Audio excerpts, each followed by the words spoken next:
গতকাল রাতে আমি একটা চিজ কেক বানিয়েছিলাম, cheese cake without cheese cake mould.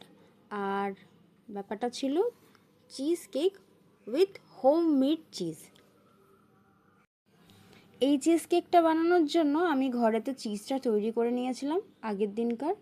আর যেহেতু আমি চিজ কেকের জন্য মোল্ড ইউজ করি না, তাই আমি আমার র্যাপিং পেপার দিয়ে আমার নর্মাল 6 ইঞ্চি টিনটাকে ভালো করে গ্রিস করে নিয়ে ওটাকে পুরোপুরি ওভারল্যাপ করে দিয়েছিলাম।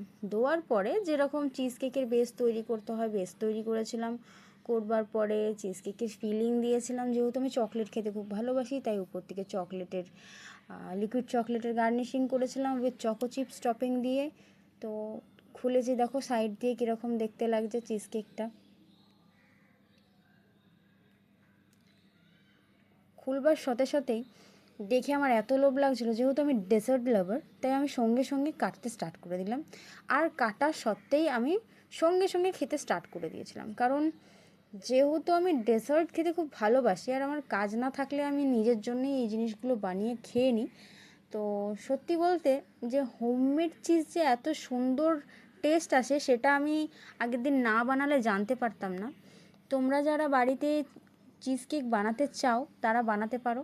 কোনো রেসিপি লাগলে আমাকে কমেন্ট সেকশানে কমেন্ট করবে, আমি রেসিপিও শেয়ার করে দেবো তাহলে নেক্সট টাইম ভিডিওর মধ্যে। কেকটা সিরিয়াসলি ডিলিশিয়াস হয়েছিল। আর মানে কোনো কথা হবে না, আমি এক্সপেক্টই করিনি এত সুন্দর রেজাল্ট আসবে বলে। তো তোমরা যারা মনে করছো যে হ্যাঁ বাড়িতে চিজ কেক বানিয়ে খেতে চাও, মানে একদম সস্তার মধ্যে চিজ কেক খেতে চাও, মানে বাইরের দোকানে তো তোমার 100 টাকা খরচা করার কোনো মানেই হয় না একটা স্লাইসের জন্য। তুমি বাড়িতে 200 টাকার মতন খরচা করো, 150 টাকার মতন, 200 টাকা খরচা করো, তুমি এত সুন্দর একটা জিনিস পেয়ে যাবে যে তুমি কল্পনাও করতে পারবে না। আর ওই টাকাতে তোমার পুরো ফ্যামিলি খেয়ে নিতে পারবে।